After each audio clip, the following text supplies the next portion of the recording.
Olá, muito boa noite. Estamos a iniciar mais um programa das Palavras Cruzadas, desta vez com um assunto muito interessante, que é o tema Lei como Professor. Isto é, nós vamos falar da lei e vamos tentar perceber o que é que a lei em que é que a lei nos pode ajudar. Sabemos que o resumo da lei é o amor, mas também sabemos que o apóstolo Paulo nos disse que a lei não vivifica, isto é, a lei não dá vida. Então, se a lei não dá vida, para que é que serve a lei na nossa vida? Isto é, para que é que precisamos da lei? Qual é a função da lei? Ela é apenas uma parte negativa da nossa vida? É qualquer coisa que nos aponta aos erros e que serve apenas para nos mostrar a graça que Cristo trouxe? Ou a lei em si, ela própria, também é santa, também é pura, também é boa, como também o próprio Paulo dizia? É, no fundo, este tema e esta contradição que nós vamos tentar, eu e o Cláudio, vamos tentar abordar agora nesta meditação que vamos fazer. É verdade, irmão Mário.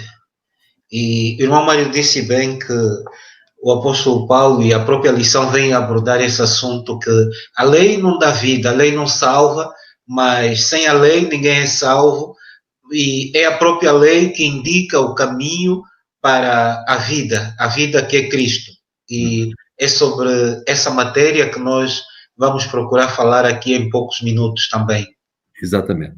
Sabemos que, enfim, como também conhecemos, uma expressão muito, muito usada sobre a lei é que a lei é como um espelho.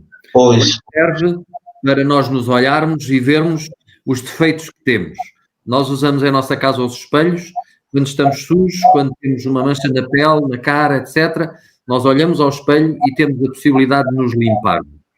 Pois bem, a lei é também um processo que Deus nos dá, nos oferece, e que desde sempre deu ao povo de Israel no Antigo Testamento, e que continua a dar-nos hoje, porque é um aio, como diz também o apóstolo Paulo, que nos conduz àquele que nos pode salvar. Nós, através do espelho da lei, vemos as nossas manchas, constatamos que, por muito boa vontade que tenhamos, sabemos que, por nossa inclinação natural, não conseguimos cumprir a lei, e quando não cumprimos um só ponto, nós sabemos também que nos tornamos culpados de todo, e, portanto, por esta circunstância, a lei, de alguma maneira, mostra-nos que Jesus é necessário para cobrir aquilo que falta na nossa imperfeição.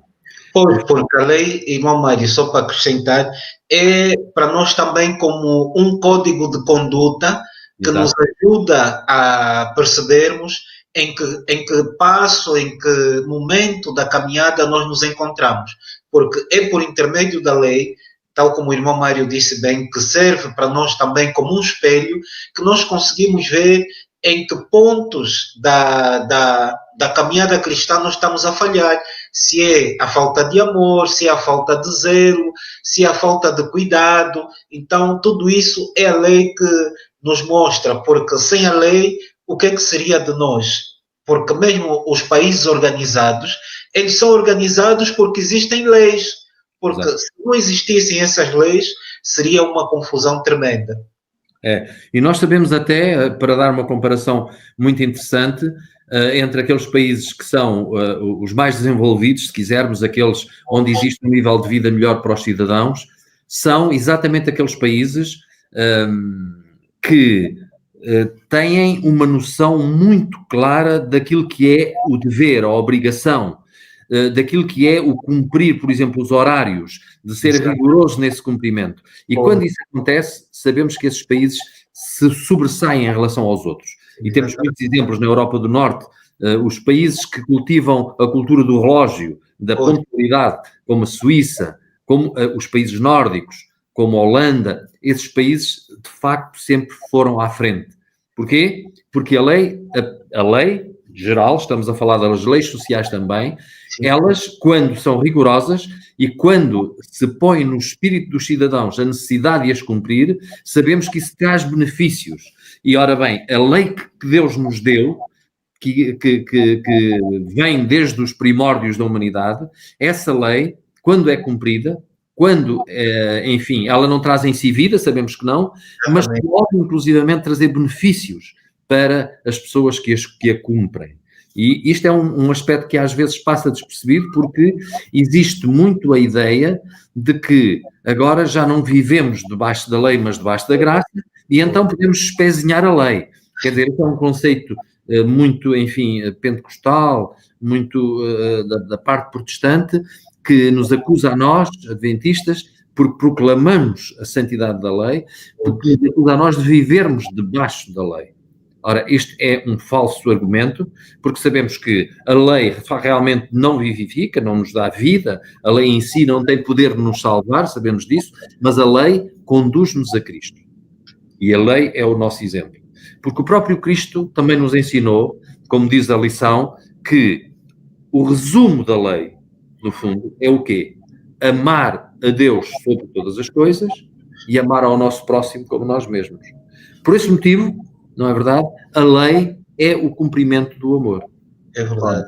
Neste aspecto, nós podemos, de alguma maneira, dizer que Deus deu a lei de amor, não é verdade? E, portanto, nós não vivemos debaixo, digamos, no sentido de estarmos a ser espezinhados, de sermos, de alguma maneira, violentados por essa lei, porque a lei, ela tem o poder também de nos conduzir realmente a Cristo. É verdade. E falando um pouco de amar e temer a Deus, que é um tema que muitas vezes é muito mal percebido, mesmo nos meios cristãos, nós podíamos dizer que a lei também tem um caráter pedagógico, porque, no fundo, a lei de Deus não é algo que foi criada para colocar aquele temor, aquele medo, aquela ideia da impossibilidade do ser humano poder cumprir, porque a lei, no fundo, ela nos protege e, se bem entendida, ela pode ser também um meio de salvação, não só para nós, mas também para aqueles que estão ao nosso redor, porque, na verdade, e como diz aqui o nosso manual, desta forma, Deus é um educador muito paciente. Ele ensina e repete e envia profetas e usa os seus servos para comunicarem a sua mensagem. Ou seja, nós podemos, de uma forma muito pedagógica, de uma forma muito equilibrada e cuidada, passar essa mensagem do amor de Deus àquelas pessoas que talvez não sejam cristãs ou que ouviram falar um pouco sobre a lei. E uma das questões da lei que não está aqui no nosso estudo, mas poderíamos se calhar falar um pouco, era a questão do sábado, que tem sido mal percebida, porque se calhar até nós, como crentes cristãos, como adventistas, temos passado mal a mensagem e talvez fosse agora uma oportunidade de clarificarmos isso na mente das pessoas, porque as pessoas só têm em mente que o Cláudio é adventista, então ele no sábado não trabalha, não faz nada, e muitas vezes somos mal rotulados, somos até rotulados como preguiçosos, como pessoas que não querem colaborar na vida ativa da sociedade, quando na verdade não é isso. Então esse é um dos simples aspectos que nós encontramos na lei, que quando mal passada, não é, ela pode também ser um motivo de dificuldade para que as pessoas percebam a lei de Deus. Outro aspecto ainda que nos ressalta aqui o estudo do nosso manual, na expressão de temer a Deus, um assunto que já foi, enfim, várias vezes abordado em muitas palestras e em muitas lições também, o amor e o temor. Então, amarás, pois, o Senhor de todo o teu coração, de toda a tua força, de toda a tua alma. Nós, quando amamos alguém como Deus, na verdade, estamos a falar de um ser que está numa dimensão que nós verdadeiramente não conseguimos abarcar, quer dizer, nós não conseguimos perceber com a nossa mente finita, digamos, digamos, a dimensão do Criador.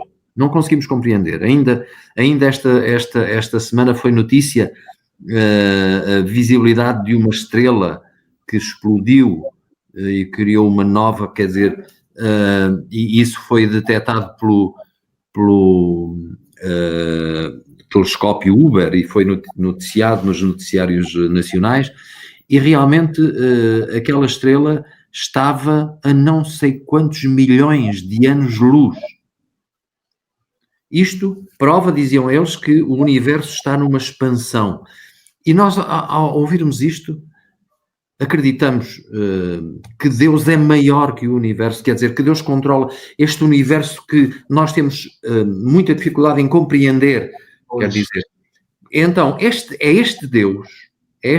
esta magnitude que nós amamos, mas que naturalmente tememos, por também sabermos que Ele é um Deus de amor, mas também de justiça. E compreendemos o amar e o temer a Deus estão englobados, digamos, na mesma dimensão.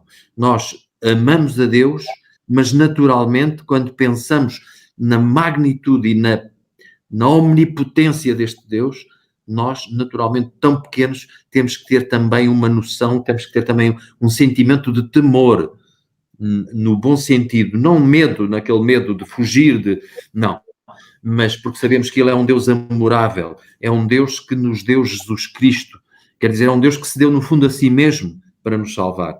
E este Deus que manifesta desta forma o seu amor para connosco, tão pequenos, nós temos que o reverenciar de uma forma verdadeiramente respeitosa e temerosa. É nesse aspecto que eu entendo o temer a Deus. É verdade. Nós vamos então fazer aqui uma pausa, um pequeno intervalo, para podermos fazer a introdução de um hino da nossa querida irmã Helena Antunes, com o tema Jesus, meu grande amigo, que é sempre uma gentileza da Igreja da Vintes, do programa Sexta Noite. Então, os nossos amigos que nos acompanham, nós desejamos uma boa audição deste louvor.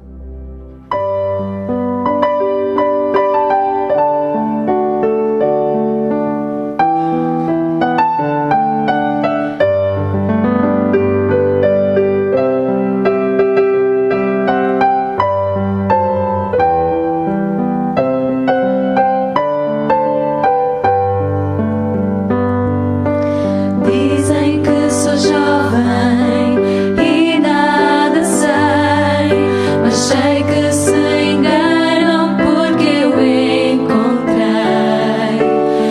encontrei um homem que me faz renascer. Jesus é a razão do meu viver. Jesus Cristo, meu grande amigo.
Neste mundo de miséria não existe compaixão. Crianças abandonadas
Estamos então de volta para a segunda e última parte do nosso programa e obrigado pela linda música que acabamos de ouvir.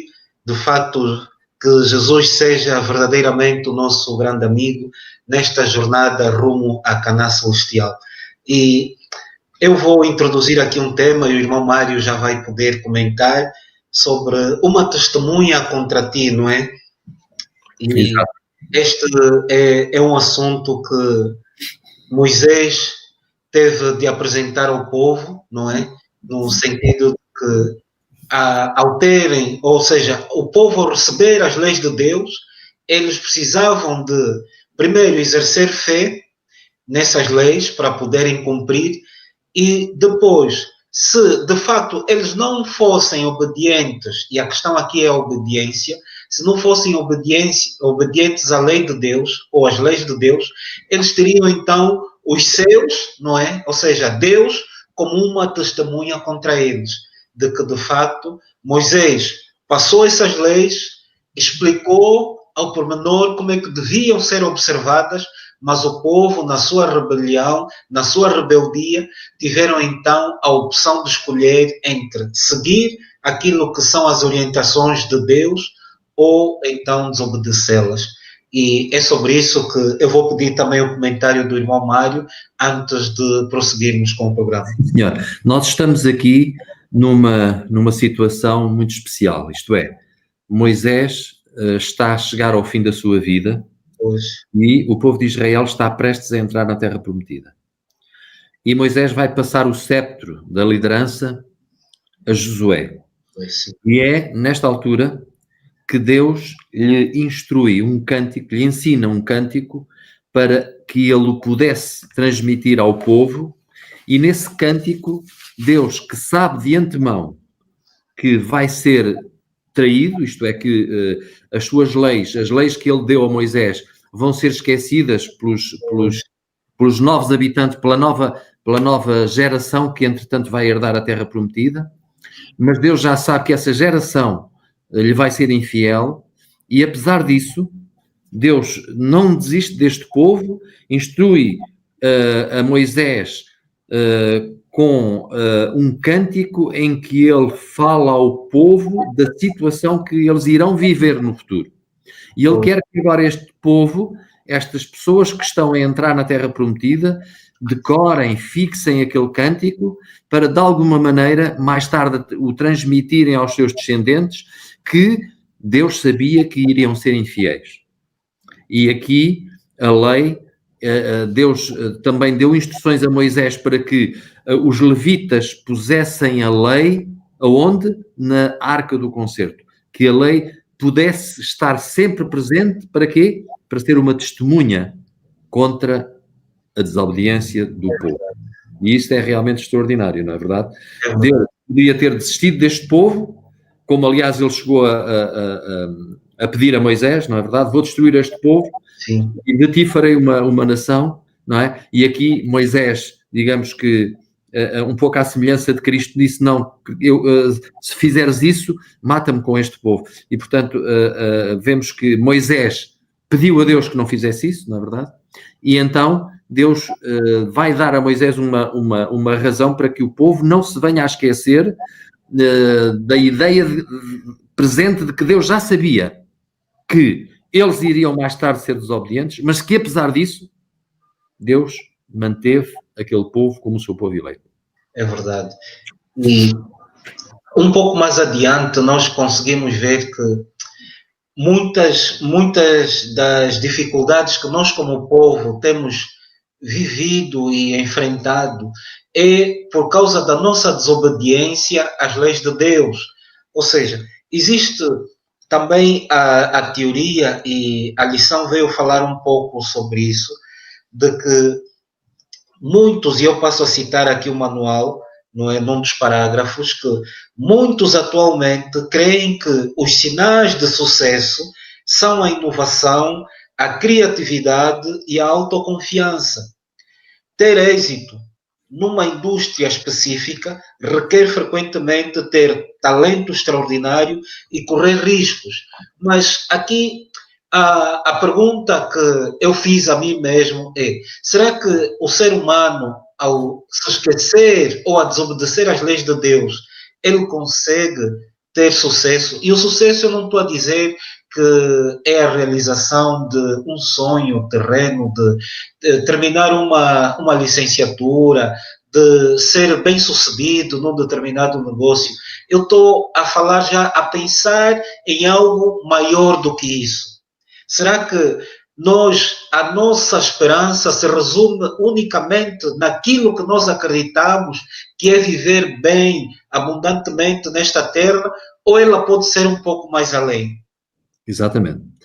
A ideia de que nós, portanto, como o Cláudio falou, a ideia de que o nosso sucesso pode depender apenas da nossa capacidade, dos nossos méritos, enfim, do nosso esforço pessoal, pode nos levar a pensar em nós próprios e a retirar de Deus os méritos. Esse é um aspecto. Por outro lado, o que é que Deus disse a Josué para quando ele, enfim, tomou a direção, a liderança do povo? Sabemos que a tarefa em si era gigantesca e que Josué era ainda relativamente jovem e com pouca experiência no comando, não é verdade? E Deus dá-lhe uma ordem, que é: esforça-te e tem bom ânimo.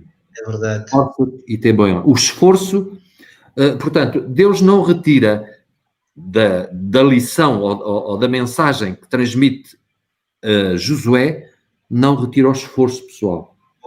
Não é verdade? E isto dá-nos uma indicação de que na nossa vida, no dia a dia, quer na vida espiritual, quer na vida, digamos, material, o nosso esforço é evidentemente necessário. O nosso trabalho é evidentemente necessário. Nós não podemos pensar que agora aceitamos Cristo, agora acreditamos em Deus como os outros não acreditam e então ficamos sentados à espera que as coisas aconteçam, que, enfim, que o trabalho ou que aquele emprego que desejamos nos venha cair à porta, sem nos esforçarmos. Não pode ser, porque não é essa a indicação de Deus. Esforça-te e tem bom ânimo. É evidente que, por outro lado, se nós não cumprirmos, se quisermos, ou se nós violarmos, digamos, de uma forma deliberada a lei, sabemos que isso nos traz consequências que podem ter, não só para agora, mas sobretudo para o futuro e para a vida eterna, consequências muito negativas. E sabemos que é importante a obediência à lei, não dispensando evidentemente a graça, mas é importante a obediência à lei para que nós entremos no contexto da bênção. Exato. Não é verdade? No contexto da bênção. Porque se formos deliberadamente incumpridores, nesse caso não podemos esperar da parte de Deus as suas bênçãos. Esta é uma realidade, porque sabemos que a violação da lei é o pecado. O pecado é a violação da lei. O pecado é a transgressão da lei. E a que é que conduz o pecado? Conduz à morte. Na verdade, o resultado do pecado, como diz o apóstolo Paulo, é a morte. O salário do pecado é a morte. E a morte eterna. Por isso, a lei, estamos a falar de um assunto muito sério, porque é um assunto que tem que ver com a nossa salvação. A lei salva-nos? Não, a lei não nos salva. Mas, andando no caminho da lei, estamos a chegar ao trono da graça de Cristo e podemos ser encaminhados, porque a lei que nós não conseguimos cumprir, ela conduz-nos a Cristo e Cristo vai cumprir aquela parte que nos falta. Mas nós esforçámos, tivemos bom ânimo, como dizia o próprio Deus a Josué. Por isso vem em seguida ou na sequência do que estudamos na quarta-feira, porque são as lutas que nós vivenciamos no corpo, na mente, não é? No nosso coração, em obedecermos, em sermos fiéis a essa lei. Porque, tal como o irmão Mário disse bem, não é pelo nosso esforço, porque por nós mesmos não temos condições de obedecermos essa lei.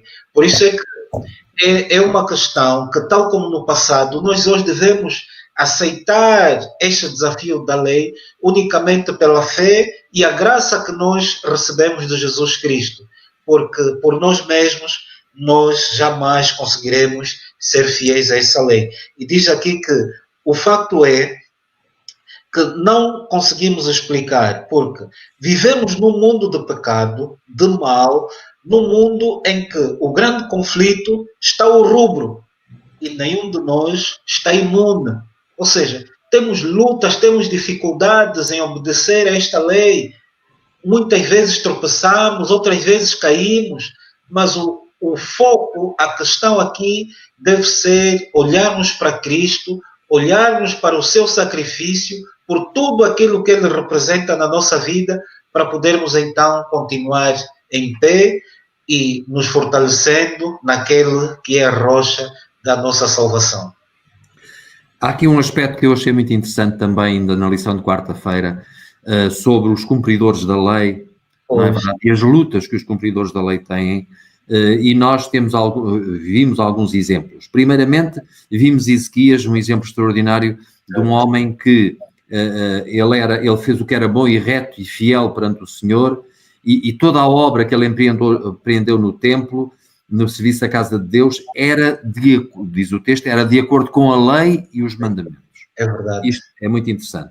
Mas, mesmo assim, nós sabemos que muitas vezes, mesmo aos obedientes, mesmo às pessoas amorosas, etc., há desastres que também os atingem, não é verdade? E sabemos que, e a Bíblia também nos ensina isso, quer dizer que a chuva e o sol caem sobre justos e pecadores. E também vemos na vida de muitos servos de Deus, fiéis, vemos acontecerem calamidades que nós não compreendemos. Que um dia vamos perceber que eles próprios um dia vão ter a explicação, mas nós não as compreendemos. E temos pessoas que tiveram uma vida, relatadas na Bíblia, que tiveram uma vida terrível, que terminou de uma forma calamitosa, como por exemplo João Batista, não é? E nós não conseguimos perceber humanamente como é que é possível. Então um homem que era, segundo Jesus próprio disse, o maior nascido de mulher, como é que acontece a um jovem ainda naquela idade ter a morte que ele teve, não é verdade? Um homem que foi sempre o mensageiro, o mais importante mensageiro que anunciava Cristo. Como é que nós compreendemos isto? Como é que nós compreendemos a vida do apóstolo Paulo, cheia de sofrimento, cheia de lutas, de tragédias, de desastres, como ele próprio descreve, de açoites, etc, etc. Como é que nós compreendemos isto? Bom, tudo isto para dizer que, mesmo às pessoas boas, às pessoas fiéis, às pessoas que respeitam a lei, mesmo a essas podem acontecer grandes calamidades. E o que é que nós podemos dizer? Dizer o mesmo que disse o apóstolo Paulo. Prefiro estar à porta da casa do meu Deus e a habitar nas tendas da iniquidade. Mesmo que nós não consigamos explicar eventuais problemas que nos possam surgir, aquelas doenças que às vezes nos podem ocorrer a nós crentes, o que é que nós temos que dizer? Temos que dizer que, apesar de tudo, preferimos estar nas tendas do nosso Deus do que às portas da iniquidade. E que, mesmo segundo os padrões do mundo, mesmo aqueles que são fiéis a Deus nem sempre prosperam, mas isso não nos importa. Nós temos que ter uma concepção para além do estado presente. É verdade. Se hoje sofremos, sabemos que, se formos fiéis, um dia vamos ter a recompensa de viver eternamente com Cristo. E uma das pessoas que mais sofreu neste mundo foi Jesus Cristo, que suportou por nós todos os pecados da humanidade, e como um cordeiro humilde, ele aceitou que o nosso pecado fosse transferido no seu corpo puro, para que nos fizesse então justiça. E essa justiça que nos é imputada e que nós, pela graça de Deus, a aceitamos e procuramos viver de acordo com os padrões mais sublimes da sua graça. Então, Jesus, segundo a lição, que é o nosso maior exemplo, é exemplo em tudo, no sofrimento, na dor, na perseverança, na fé, e Há, há um parágrafo aqui que eu gostaria de ler da lição de quinta-feira que diz: tal como Deus dissera a Moisés para escrever a sua lei, para que ela fosse uma testemunha para Israel, Cristo foi a encarnação viva do testemunho para os seus apóstolos e discípulos, para os pecadores e para os santos. Agora, em vez de termos apenas um conjunto de regras para seguir, temos também o exemplo de Jesus, um ser humano de carne e osso para seguir. Ou seja, é espantoso a história da encarnação de Cristo, que muitas vezes custa, na minha mente finita, aceitar que um Deus criador e redentor do ser humano é capaz de se humilhar e se rebaixar ao ponto de tomar a nossa natureza para toda a eternidade. Então, esse será também um dos assuntos que nós teremos a oportunidade de estudar e conhecer na eternidade. E que Deus nos dê essa alegria de um dia, pela sua graça, podermos estar diante de Deus, diante de Jesus, e ouvirmos de viva voz toda essa experiência da encarnação que tornou possível a nossa salvação. É interessante, nós quando falamos de Cristo e quando falamos da lei, é importante nós percebermos que afinal ele foi o único ser vivo, nascido de mulher, que cumpriu a lei, foi obediente à lei na sua integridade, sem nunca ter pecado. Não há na história, enfim, embora haja homens que na Bíblia não lhes são conhecidos pecados, ou pelo menos não são descritos, mas o apóstolo Paulo mostra-nos que todos pecaram e destituídos estão da glória de Deus. E, portanto, sabemos que Cristo foi, de facto, o único ser nascido de mulher que não pecou. E isso é extraordinário. Aliás, ele diz em João 15:10, tenho guardado os mandamentos de meu Pai e permaneço no seu amor. Não é verdade? E isto é realmente extraordinário. O nosso exemplo foi obediente, como diz o apóstolo Paulo, até à morte, e foi uma morte de cruz, não é? Portanto, o Filho de Deus veio ao mundo para obedecer à lei e provar perante Satanás que era possível uma vida perfeita de obediência a Deus. Ele, que viveu numa comunhão sempre íntima com o seu Pai, através do poder que lhe foi dado, ele conseguiu, não como Deus, porque ele não usou nunca as prerrogativas que tinha como Criador, etc., não usou isso para conseguir, porque senão a primeira coisa que o diabo tinha dito era este argumento, não é verdade? Não, porque o diabo não perderia tempo com Cristo se não pudesse sair vitorioso das tentações. Ora, ele tentou a Cristo exatamente na sua humanidade. E Cristo mostrou-nos a obediência. E é essa, digamos, a ideia-chave desta lição é que Cristo, sendo o nosso exemplo, ele foi obediente até à morte. E hoje temos a grande certeza de que a obediência de Cristo tornou possível a nossa salvação. Amém. Ele foi o Cordeiro Imaculado e é o Cordeiro Imaculado que nos traz a salvação. Eis o Cordeiro de Deus que tira o pecado do mundo, como dizia João Batista. Pois bem, que seja esta a nossa experiência e é importante também que somos salvos pela graça, não é verdade? Se não tivermos fé, não nos salvamos, mas a fé sem obras, ela é morta, como diz Tiago, não é verdade? Portanto, a fé sem obras, ela é sem valor, não é? Mostra-me a tua fé, mostra-me a tua fé sem obras. Não podemos mostrar fé se não fizermos nada, se não socorrermos os aflitos, etc. Portanto, a ideia principal é esta, é que não há um conflito entre lei e obras. A lei é importante porque nos conduz a Cristo e sem lei, nós não podemos, sem obedecermos à lei, não podemos agradar a Deus. É verdade. O nosso tempo chegou ao fim e eu não sei se o irmão Mário tem assim rapidamente um comentário final que pudesse resumir toda a lição que acabamos de estudar antes de terminarmos. Eu tinha aqui um texto que eu tinha sublinhado. É para terminarmos aqui este momento maravilhoso que estamos a ter com os nossos irmãos. E está no auxiliar e diz-nos o seguinte: Sim. a lei mais importante de todas, a creme de la creme de todas as leis, é a lei para amar. Amém. Amarás, pois, o Senhor teu Deus de todo o teu coração, de toda a tua alma e de todo o teu poder. Esta é a maior de todas as leis, e pelo menos era isto que Jesus pensava. Se as pessoas têm um problema com a lei, será que se opõem também a essa lei? Assim, é seguro dizer que há suficiente respaldo do rei Davi e do rei Jesus para se dar à lei a possibilidade de ser uma instrutora para a vida e uma revelação do Deus que a promulgou. Amém.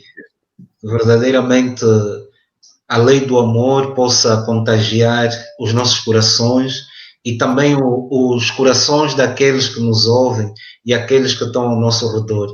Não importa se seja na família, na vizinhança, com os nossos colegas de trabalho ou os colegas de escola, que elas possam ser contagiadas por Cristo, por intermédio da lei do amor que nós possamos expressar por intermédio dos nossos atos, das nossas palavras e, sobretudo, das nossas ações. Que seja para nós uma oração e a vontade do nosso Deus. Foi um prazer estar aqui a partilhar esta lição com o irmão Mário e com os irmãos que nos ouvem, os amigos, e nós teremos a oportunidade de estar aqui mais vezes, se Deus nos permitir, termos vida e saúde para falarmos sempre da palavra de Deus.